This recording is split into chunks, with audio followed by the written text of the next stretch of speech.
Welcome to the Happy Lawyer Project. I'm your host, Akoma Moronu, and I created this show to help lawyers find happiness in life with a law degree. Together with my guest, we provide the knowledge, skills, insight, inspiration, and encouragement you need to find your happy.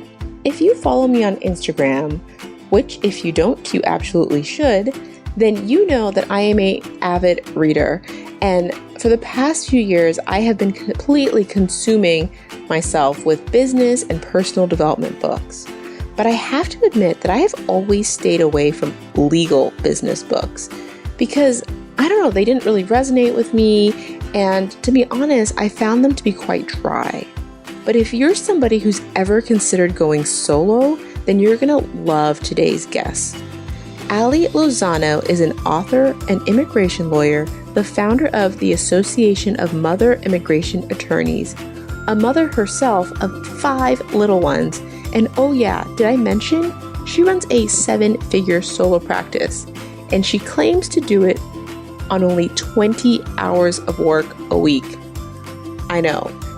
You guys are going to want to stay tuned to hear all about her tips for managing your time, achieving big goals, and overcoming limiting beliefs. As I mentioned, Ali is an author, and she recently released her first book, Be the CEO of Your Law Firm.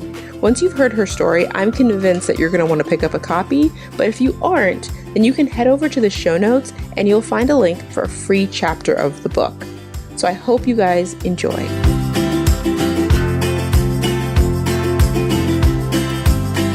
Welcome back to the Happy Lawyer Project, lawyers. I am really excited to introduce you to today's guest, Ali Lozano. Welcome to the show. Thank you so much for having me. Well, Ali, I would love if you could start with a brief description of who you are and what it is that you do. Sure. I'm an attorney based in the Seattle area, and I help, in particular, female attorneys build the legal businesses and lives that they love. And in addition to that, I run an immigration law practice where I'm a solo practitioner. When you say it like that, you make it sound so simple, like you're not just knocking it out of the park. So I want to, but we're going to get to that later. I want to start with your story because your story is so fascinating to me. I mean, from what I can tell, from what I can gather from my research, you left a firm, you found yourself running a Seattle-based firm from Cabo, and then you were back in Seattle due to inclement weather, let's say, lost your home in Cabo, were now virtually homeless in Seattle, 7 months pregnant. I mean, can you kind of walk us through your journey? Absolutely. My journey to becoming a solo practitioner and then essentially becoming the CEO of my law firm has not been that straight of a line. I was completely burnt out on the practice of law, and I decided that I was going to give up on it altogether. I said or at least take a pause. I said I was going to take 6 months and go to Mexico and just think about what I wanted in my life, because I felt that working in a law firm setting was not what I hoped it was going to be. So I decided I was going to run away. So I said, all right, I made my plans. I'm running away to Mexico. And then what happened was when I was leaving my firm, a lot of my clients contacted me and said, I want you to continue on my case. And what I decided to do was have a law firm that I could run from Cabo San Lucas with kind of a virtual office in Seattle and come back and forth as needed. And I thought that I would be able to do the work that I love. And I felt like I wouldn't have to worry about the money because I just felt like I didn't want to charge anyone. I just wanted to do the work that I loved and have that be it. So I was doing this. I was thinking I was living my bliss, but I actually wasn't, which I'm sure we'll get to. But I thought I would live in pesos, earn in dollars, even though I wasn't earning that much. And I came to the United States on vacation when I was 7 months pregnant, and a hurricane hit and I lost everything. And then I was left in one of the most expensive cities in America with a law firm that was earning practically in pesos with nowhere to live. And I realized my law firm is not a pro bono law firm. It was a for-profit business. And that meant that I had to start thinking like a businesswoman, and I had to become the CEO of my law firm. but I didn't know what that meant. I had no idea what a CEO knows. I had no idea what a CEO does. And so I decided to take steps forward to try to learn what it is that a CEO knows and do what a CEO does. And in a matter of 3 months, I turned my law firm from earning about $20,000 to $30,000 a year to earning in the low six figures. That's phenomenal. And I want to dig into how you did that. But before I do that, I know there are a lot of lawyers who heard you say you ran away to Cabo and want me to ask, because I would have wanted to know the answer to this back when I was at that burnout stage, whether you thought it was worth it. For those lawyers who are considering it, do you think it was a helpful period for you? I don't know what kind of responsibilities you had, or student loans, or significant other, all that kind of stuff. What situation were you in, and do you think that it was the right decision for you at that time? I was not in a great financial situation because I had left a stable paying job and I was essentially living off of what I was earning, and I was earning very little from what I had. The truth is, though, I don't regret it at all. I live very simply. I call it even like kind of my hippie phase of my life. I just decided to go with the absolute basics, live the way that people live in other countries without all of this excess. I actually have now lived by minimalism. It's been one of the greatest lessons of my life. And I think that we limit ourselves a lot of times within the United States. We think inside the box, particularly us lawyers, despite how creative we are legally, we think inside the box. And I think that when I went there, it challenged me to think of things in a totally new and different way. And it's allowed me to bring new creativity to how I run a business. So I think if someone has that pull, I say do it. Go out there and do it. Sometimes the plan has to come together after you just take the leap. And I don't regret it. And it's everything that happened from that point forward has been the greatest gift of my life. All right, I'm out of here. So have you always kind of had that entrepreneurial streak? Because I think that there is this belief that lawyers and entrepreneurs are cut from a different cloth. And so I'm just wondering if you think you were a natural born entrepreneur who found herself in law school, or a lawyer who learned entrepreneurial skills. I think that I was probably more of a lawyer that learned entrepreneurial skills. I always had a passion for, I think a lot of us lawyers, we're type A people. We're natural born leaders, which I think in essence makes a good entrepreneur. I think the reason why a lot of lawyers struggle with being business people is because we are too literal about the idea of running businesses. I think that lawyers, we have this misconception that unless we have an MBA, we don't know anything about running a business. And it's just incorrect. They're just very simple, basic business principles that we can apply. And it's interesting that you say this because so many lawyers, I work with lawyers one-on-one to help run their businesses more effectively and efficiently. And they are always saying to me, Allie, I just want to just start this other business. They have these business ideas. And I tell them, well, why don't you do this first? Focus on growing your legal business. Make it the best business that you can, and then make that the venture capitalist for anything else that you want to do. But you have to learn how to run a business first. And unfortunately, many lawyers, the grand majority of solo practitioners and small firms, are not running their law firms with business sense. So I think that I fell into it because I realized I could do both and I had to do both, and recognize that a law firm is not just a vehicle through which I do the work that I love. A law firm is an actual business.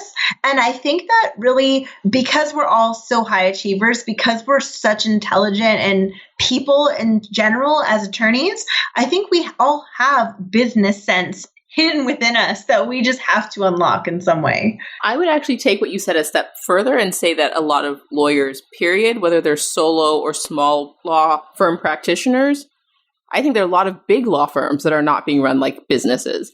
I think lawyers have a tendency to want to work in their business and not on their business because they don't think that's where their strengths are. I think we tend to be, as you said, overly focused on credentials. This is going to sound really, really ridiculous, but it only occurred to me very recently. Like I had this aha moment. I've always known this intellectually, but I was driving around one day and I was like, every single one of these businesses is owned by a person. Like everything I'm driving by is owned by somebody. And not all these people have MBAs. I just had the same realization just the other day. I'm like, this is phenomenal. I work with the immigrant community, and almost every single one of my clients has their own small business, and they have a 6th grade education, and they're running a great business, and they figured it out for themselves. Yeah, no, absolutely. I don't know why. I think of businesses, and I'm doing air quotes, as like Amazon or like Uber, but like every food truck is a business, every laundromat is a business, there's all these things that you just drive by and you just take for granted. The like donut shop, the mom and pop donut shop that you go to on the weekend that like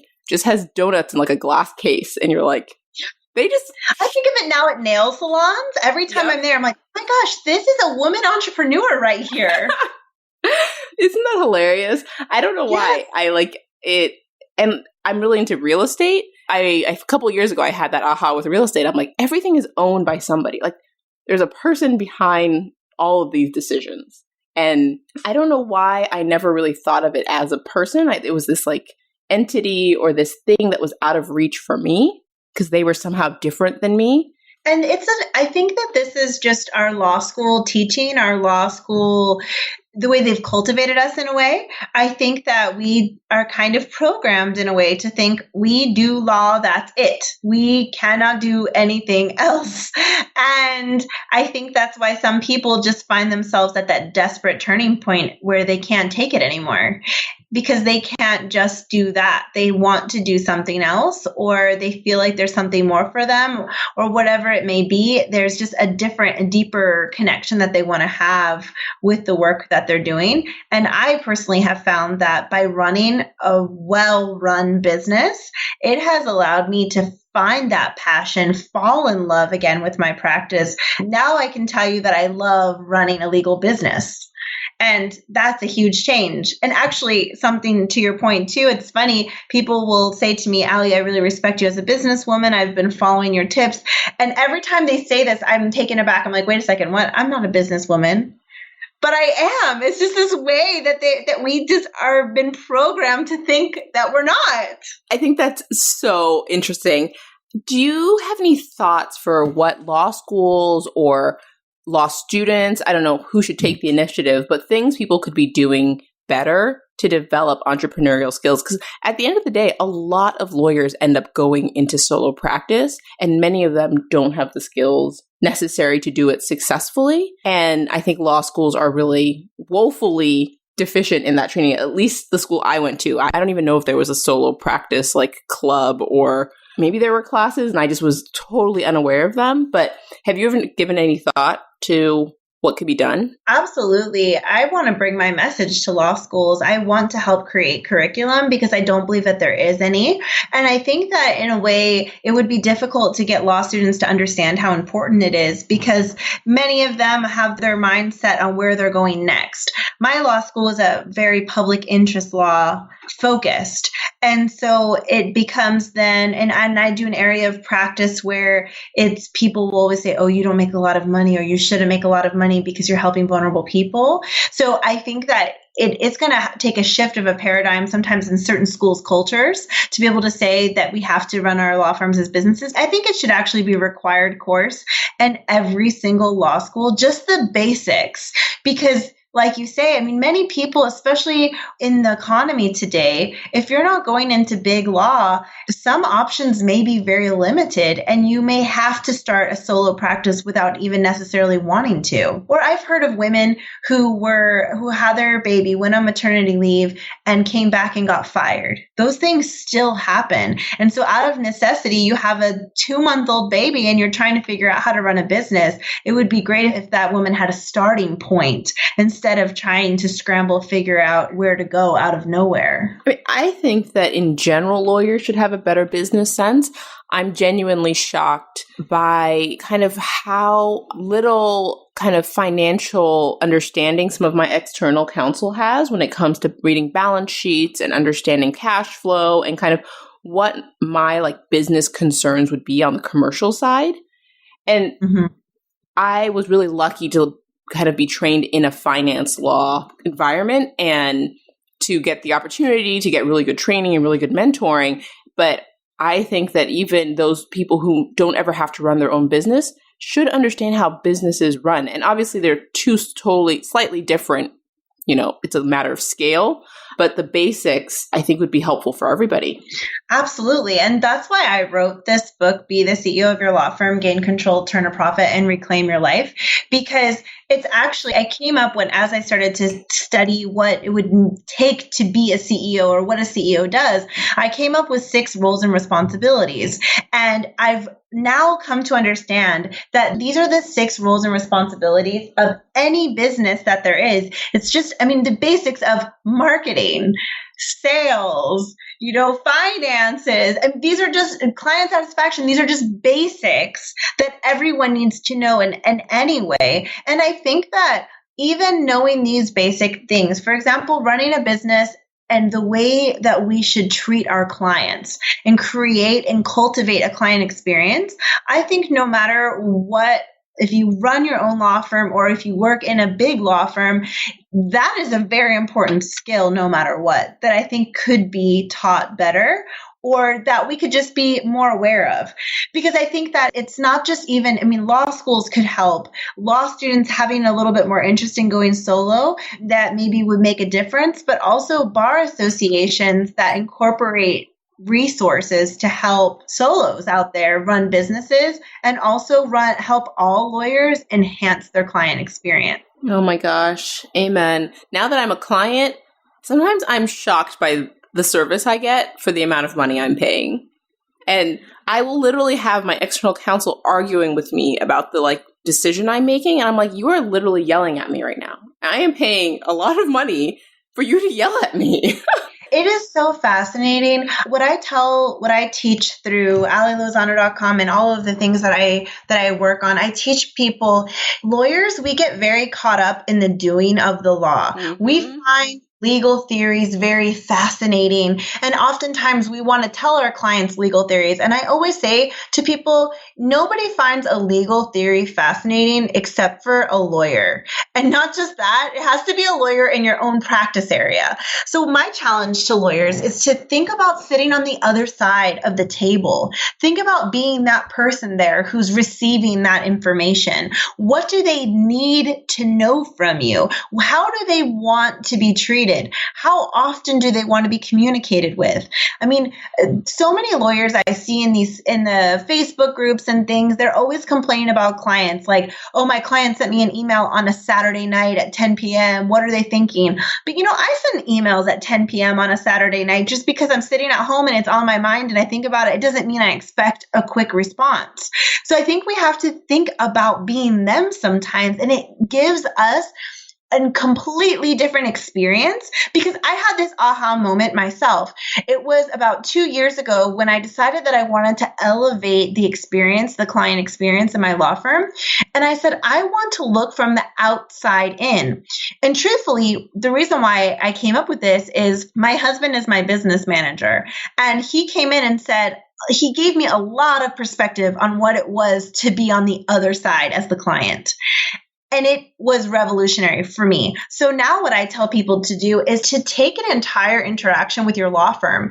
And I'm talking from the second that someone picks up the phone to call your firm to the moment that they step foot into your office, throughout the entire case as it's going on, then after it's closed, and years later after a matter has ended, what does that look like from the client's side? We can't get so caught up in our side, because really at the end of the day, it's all about serving them. I love that. I actually went to a small and solo practice conference last year, and there was this really dynamic family law attorney. She's one of those 7-figure, really fireball kind of high energy. She just built this machine under her, and it's a small family law practice. There's not many other associates under her. And one of the things she did in her practice was she brought on a mental health professional, because she found that so much of the time of her paralegals and herself was spent just counseling her clients.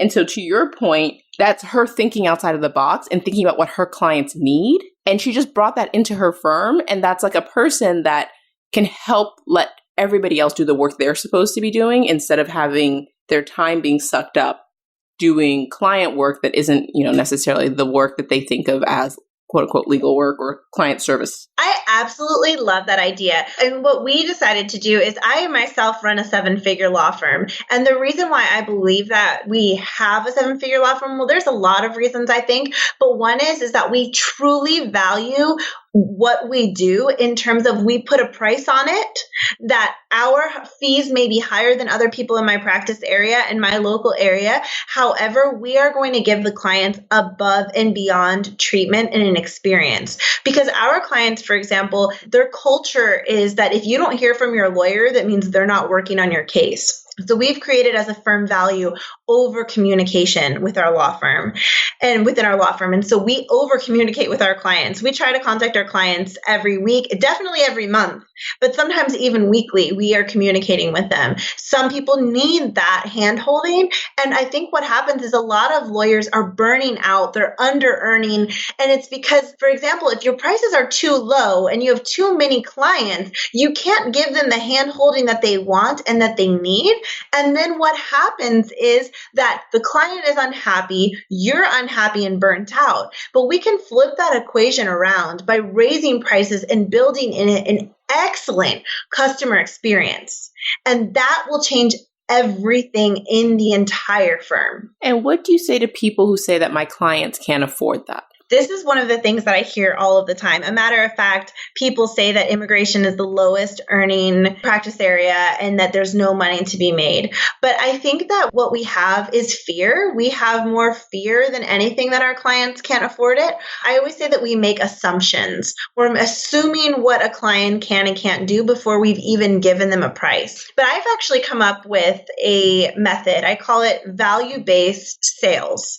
And so I believe very strongly that lawyers actually need to incorporate sales in their businesses. And I have a whole entire value-based technique that I teach. And actually, I'm getting ready to have a 6-week, it's called the Lozano Sales Academy. I'm super excited to teach people about this because what it is it teaches us how to communicate with our clients better.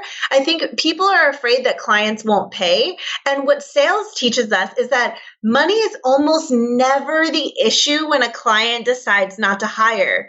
It's because they're not convinced that you are the person for the job or that they need the services. So I always say that if the client walks because of a price, then it means that you haven't told them that you can do the service and that the service needs to be done by you. And it's our obligation to let them know. And what happens is attorneys get caught in over explaining. Like, again, we're talking legal theories with clients in a consultation when a consultation should be answering the questions that the client has, which are 1, can you help me? 2, how long will it take? 3, how much does it cost? And 4, what do you need from me? So I say that our consultations actually need to be a response to those questions. That's all that it should be. And we should add in a 5th point is why I'm the person who should be the one who does this for you, essentially. So I say we should turn this into a sales presentation, but in a value-based way, where we're telling the client the value that we're going to give to them. For example, I work with people who are undocumented. The value that I'm going to bring to them is their green card. So instead of being overly technical and explaining to them the how I'm going to get them the green card, because if you note the questions that I just listed, nowhere in there do they want to know how you're going to do it. They just want to know that you can do it.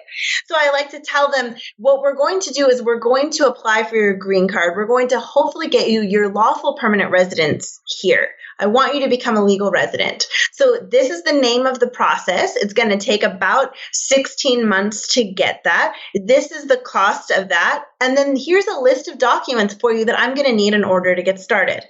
And that is how we start. And my fees, yes, they're higher, but clients never walk from me for fees because they feel like they understand the value that I'm bringing to them because I've expressed it well. I love that you have that perspective because I think that so many lawyers get trapped in that billable hour kind of mentality in which the value of your work is how much time you put into it.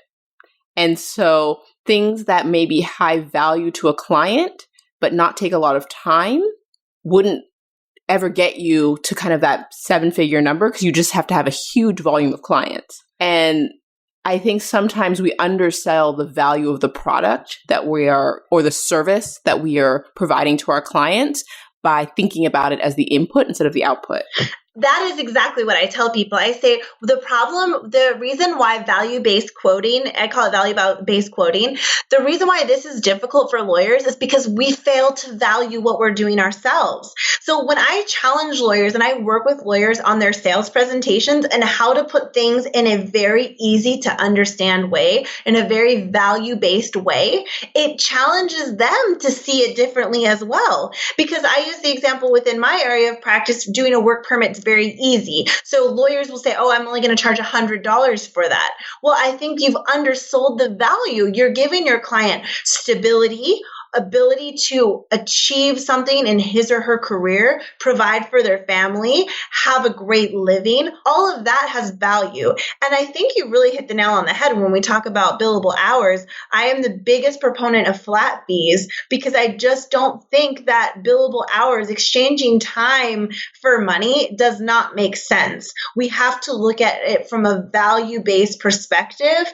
And that is when we can really allow ourselves to earn at our fullest potential and also serve our clients to their highest satisfaction. You seem to have a very healthy perspective around money and earning money. And I don't think a lot of lawyers share that perspective.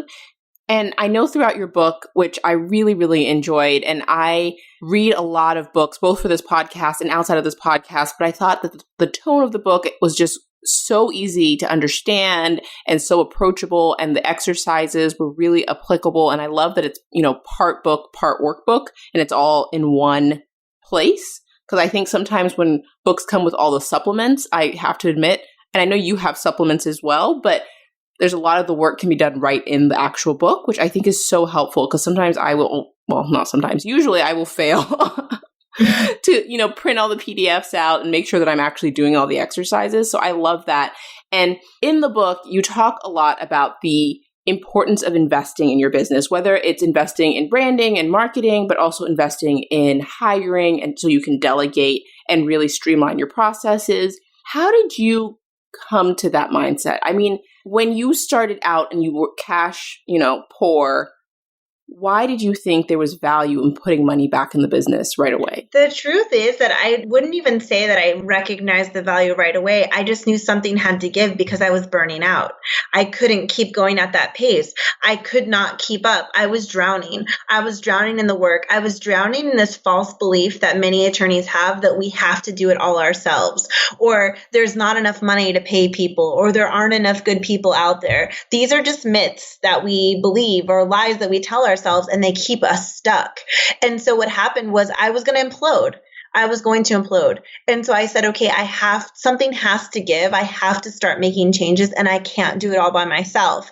And unfortunately, it wasn't like one day to the next that I figured all of it out. It's taken a lot of time and a lot of mistakes and a lot of refining and redoing and doing it again. But I was fortunately able to get to that place where I was able to shift my mindset from saying, oh my gosh, this is a cost. I'm bleeding money here and there and everywhere. Instead of that, I'm like, this is an investment. This is an investment in myself, in my own sanity. This is an investment to bettering my client experience. This is an investment to bettering my firm, my life. And, whoever you bring on board, you hope that it's an investment into their life too. And so it was a gradual process, but anything that we do within our law firm, whether it's getting a case management system or hiring an assistant or whatever it may be, we have to stop thinking of those as costs that are burdens to us. Instead, they are investments in our betterment, both personally and professionally. And so what was the first thing you invested in? What were the first few things that you thought were worth putting money into for your business? Well, it's funny because it was a mental battle with myself in the beginning. But one of my first investments was case management software. I thought that I didn't need it. I had this very complex system of Excel and Word, but for some reason I thought in my head I could do it better. And I was definitely wrong about that. It's one of my biggest regrets. Another thing that I invested in was a phone answering service. I, again, wish I would have done that sooner for my own sanity. Lawyers, we hate answering the phone. And every single time you don't answer the phone, money walks away from your office. That is what happens, because any potential client who is calling, they don't want to leave a message. They need to talk to someone. I always tell lawyers that when someone is calling a lawyer, it's not because normally they're going through this great experience in their life. They have something that's going on that scares them, that overwhelms them. And so when they finally get to the point where they're picking up the phone, that fear is on such a high level, they don't know what to do. They're probably not going to leave a message. So get an answering service, and it will make sure that you can help start getting consultations in the door. And also for your current clients, making sure that their calls are answered. And another thing that I absolutely love is bookkeeping service. I use this virtual bookkeeping service called Bench.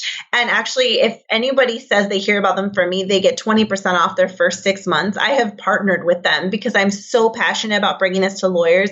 It's only $129 a month. And I say, be a lawyer, hire a bookkeeper. Stop thinking you can do it yourself, because you can't, or you don't do it, or you won't do it. And it's going to cause so much more stress and anxiety. So those are my big 3 to start. That's fantastic. I actually love Bench. I don't use them myself anymore, but I used to use them for my real estate stuff. I think that it's really hard for lawyers to make those decisions. And I think that goes to kind of what you talk about in the book as transitioning from an associate mindset to a CEO mindset, and really taking control of your business and making those decisions to invest in your business and run it like a business. How did that mindset shift kind of change the way you saw your role in the business? Sure. Well, the associate mindset, the way that I see it, is the way that many of us operate. Essentially, when I realized I needed to be the CEO, I realized I was acting like I was an associate attorney working in my law firm. I just wanted to go in, do the work, and go home. I didn't want to worry about sending a bill to a client. I didn't want to worry about paying my quarterly taxes. I didn't want to worry about payroll or anything else. I only wanted to do the work that I love. But then what happens is that in translating into you losing your life to this law firm, because all of those things have to be done at some point. And because I wasn't doing them, I was constantly in a state of chaos.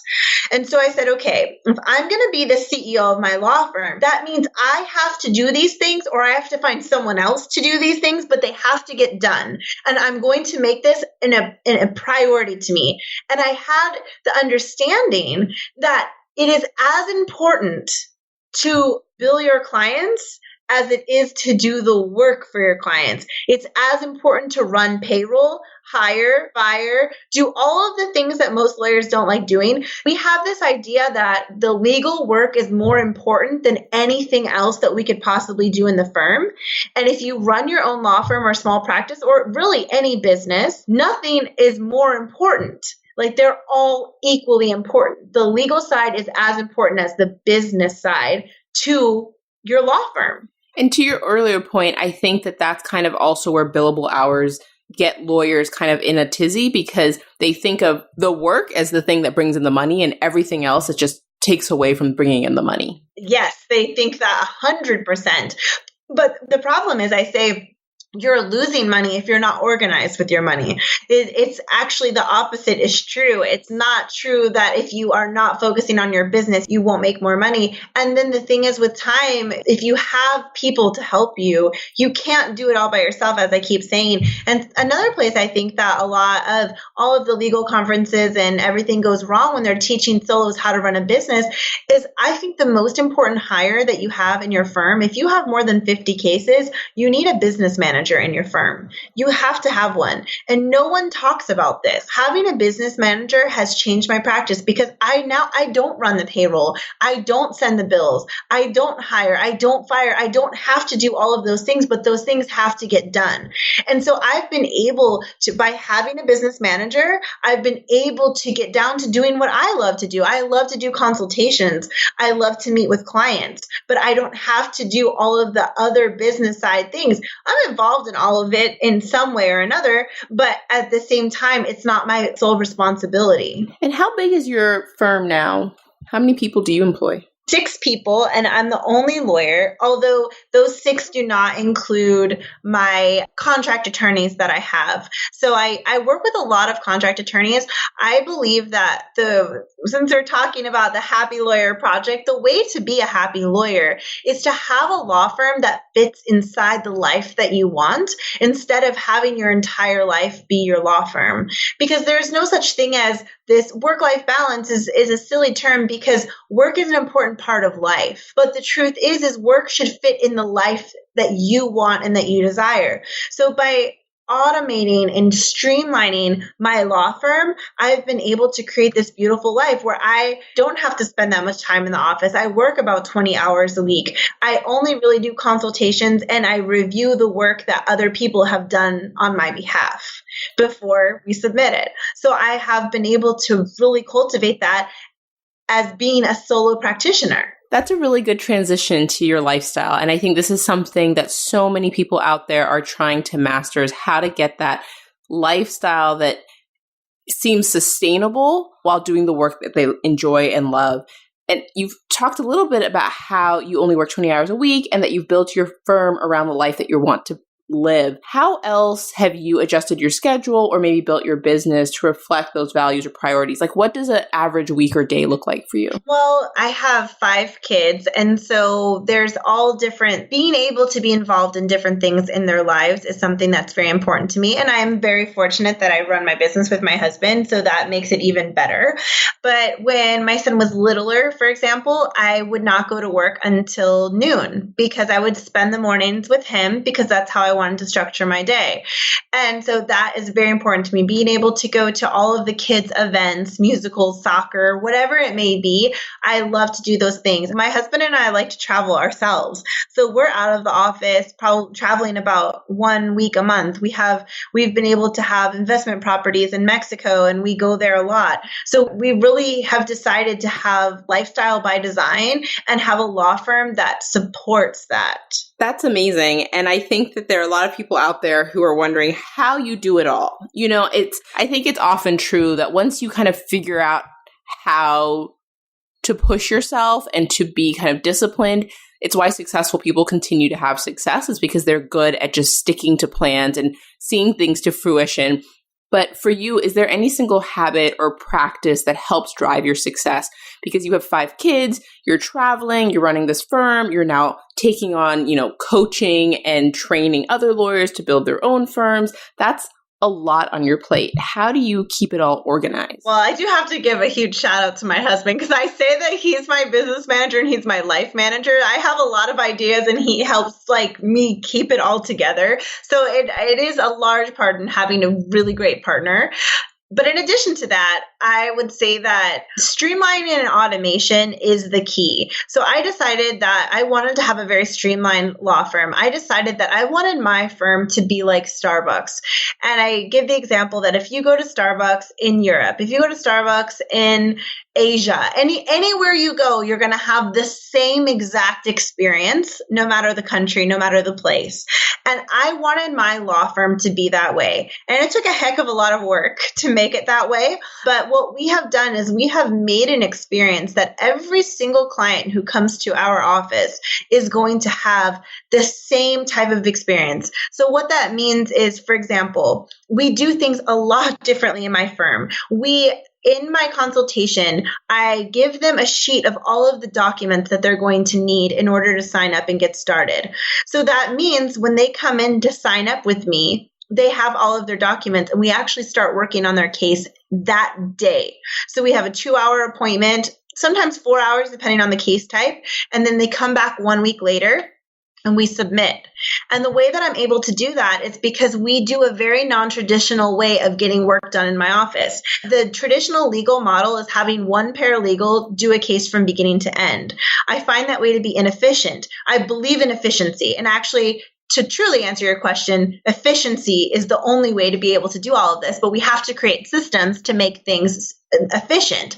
And I love that in the E-Myth book, it says become systems dependent instead of people dependent. So that is how we are in my firm. We are not dependent on any one person, and there's a system of checks and balances.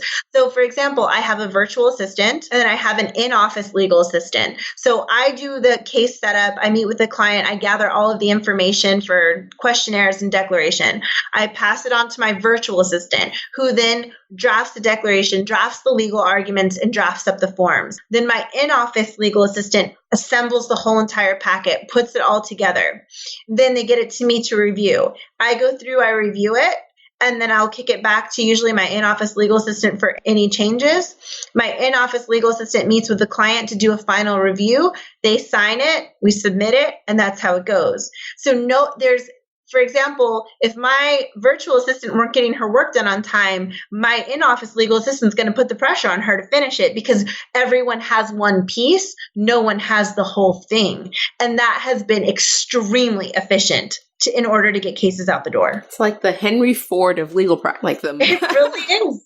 It is. And you know what we've done and the way we've been able to do it is that I've created questionnaires based on every single case type that I do. So we figured out what pieces of information do we need to do a certain case type. So we made a questionnaire with all of that questions asking to elicit that information. And I don't give it to my clients to fill out because that leads to inefficiency because then the clients take forever and all of that. So I sit there and I do that questionnaire with them. Then certain case types that I do require a declaration. And this is something that there's a lot of different areas of practice that need declaration. So I went through and I made a declaration guide with this questions that I'm going to ask every single time. The same questions elicit different information every single case because they're different people in different cases and different experiences.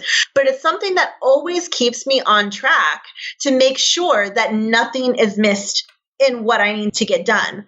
And then it's extreme efficiency because I can get everything done pretty much in that first meeting. It does happen sometimes that I need a follow-up, but almost never. I think of myself as systems oriented, but now you're making me think that I need to go back to the drawing board. It's music to my ears to hear other people talk about their processes because I think it's so crucial to making everything run on time. And I couldn't agree with you more that my entire life would fall apart without my husband. So it makes me happy to hear someone else say that because sometimes I feel like I'm overly reliant on him, but I don't know how else I would do it. To me, there's no other way. And I do believe that in order to have success in running a business, your family has to be committed to it too. Your family has to be involved.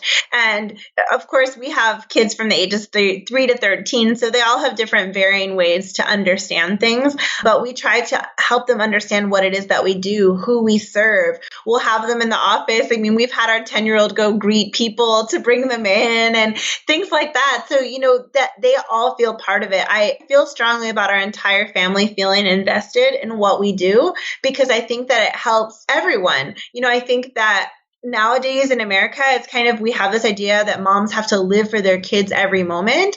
And I don't personally subscribe to that idea. I believe that what we have to do is kids also need to understand that adults have adult things that they have to do that are also important, and we all can participate. Moms do kids things and kids can do adult things too. We can all do this together and work on it together. Amen. I completely agree. People always ask me if I feel guilty for not being around my kids. And I'm like, why would I feel guilty? My kids are also their own people. They need their own time. They don't want to be around me all the time either. And I would love to spend more time with my kids, but I completely agree that we can explain to kids how we spend our days and why that's important, and also give them a sense of independence and allow them to participate in our lives as opposed to having them be the center of all of their experiences. And I think it's a fallacy anyway. They go to school. They have other adults in their lives that are important. We're not the most important adults to them. My 3-year-old goes to bed at night going, teacher, because he just wants to go to school the next day to be with his teacher, So it's silly to think that I'm the most important in his life. It's just not true. No, I am of the same mind. And I adore my kids, and I couldn't, being a mom is one of my favorite things in the world. And people who listen to this podcast know that because I talk to my kids all the time. But I have a very, what I think is non-traditional view about what my role as a mother is. But it's nice to hear that you, with as many kids as you have, share a similar perspective. I was wondering, I want to wrap up, but before we get to the final questions, were you able to take time off as a solo practitioner and the only lawyer when you had kids? I mean, not completely, because I wasn't really sure how to run a business. So, I mean, somewhat, but I think that, part of it is, again, finding ways to make it all kind of flow together. I think that's what it comes down to. I think, now, especially like having my law firm so automated, I feel like this would be a great time to have a child, because you could really take that step out and be able to feel more comfortable. So people always ask, what is the best advice about going on maternity leave, particularly as a solo? And I say, well, spend those 9 months of your pregnancy getting automated and streamlined. Get those processes in place, because then you can actually really take a lot of meaningful time off and choose the time in order to be there. Yep. I think that so many, especially female, and I don't want to make this too gendered, but lawyers are afraid to invest in their business. And by that, I mean afraid to take out money in order to leverage and invest in their business. And I'm not a huge proponent of debt, but I'm a huge proponent of leverage. And I think that part of the reason is that they're not confident it's going to succeed. And I think if you feel like I'm going to make this work, like no matter what, I'm going to be able to pay this loan back because that's my break-even point. Let's take the money out and let's actually go for it. But so many of them are 1 foot in, 1 foot out, and they're just trying to test the waters. And I just wish more solo practitioners would go all in. I think that's the only way to go. I teach a yearly conference called Women, Power, and Money, and I just had it yesterday, actually. And in it, we were talking about fear and how fear will tell us stories that are not true. So one of the things is, well, I don't want to be successful. I don't really care about having money. But behind that is the fear that you think that maybe you can't be successful, or maybe you can't make enough money. And that is a fear that I had for a long time. And that was a fear that kept me very stuck, because I kept feeling like, okay, well, if I did really try and then I failed, then I would just be a broke failure in addition to just being broke. So I felt like I couldn't get that story off of repeat until I said, you know what, I'm going to dive in and I'm going to give this my absolute all, because I had no other choice. That was the only choice I had. I'm so glad you said that, because I definitely have that same mentality sometimes where I'd rather not try at all than try and fail. And I don't know why we rationalize that to ourselves, but I know so many of us do it. But I would love for you to share a little about where people can pick up the book, because we've talked so much about it, and I think it's such a great book for so many people out there. I think it would be so helpful. When is it available? Where is it available? And what's the best way for people to grab a copy? Absolutely. We are get the book on Amazon. Also, if you go to alilozano.com, there are some freebies there. So if you want to go through there and grab the book through there, it will bring you to Amazon, but you can get some freebies. As you mentioned, throughout the entire book, there's worksheets in there. And if you want to have a downloadable version of that, you can get that after you purchase the book. So, I mean, I want people to be able to engage with this book. I think if you run any sort of a business, even if it's not a legal business, I think that these principles can truly serve you. It is my absolute passion to help particularly women rise up within their solo practices. I always say that doing great work and earning great money are not mutually exclusive. You can do both. You deserve to have both. And I truly hope that Be the CEO of Your Law Firm helps people be able to do that. I love that. So thank you so much, Ali, for being on the show today and sharing your story with me and my audience.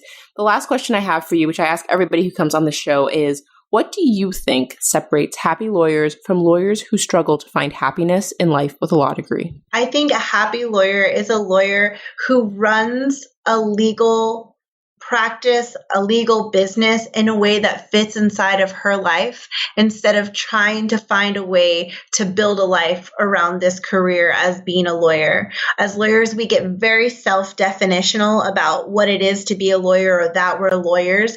But when we free ourselves from that and we say that this is just one portion of who I am and one part, an aspect of my life, I believe that it unlocks an entire level of happiness and joy, so we can truly engage in all areas of our lives. I love that. Thank you so much, Ali. Well, thank you so much. Thank you so much for having me. It was a pleasure talking with you. Thanks so much for listening this week, you guys, and joining me for the Happy Lawyer Project podcast.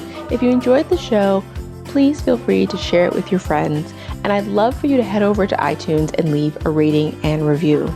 I want to say a huge thank you to everyone who's already left a review, sent me an email, DM'd me on Instagram, or reached out to me in any other way. I truly appreciate you and love hearing from you. And I want to just remind everyone that this week's sponsor is Common Bond. So if you're considering refinancing your student loans this year, I would definitely head over to commonbond.co/happylawyer to check them out. As a reminder, you'll receive a $200 cash bonus for using that link. Until next week, I hope everyone finds their happy.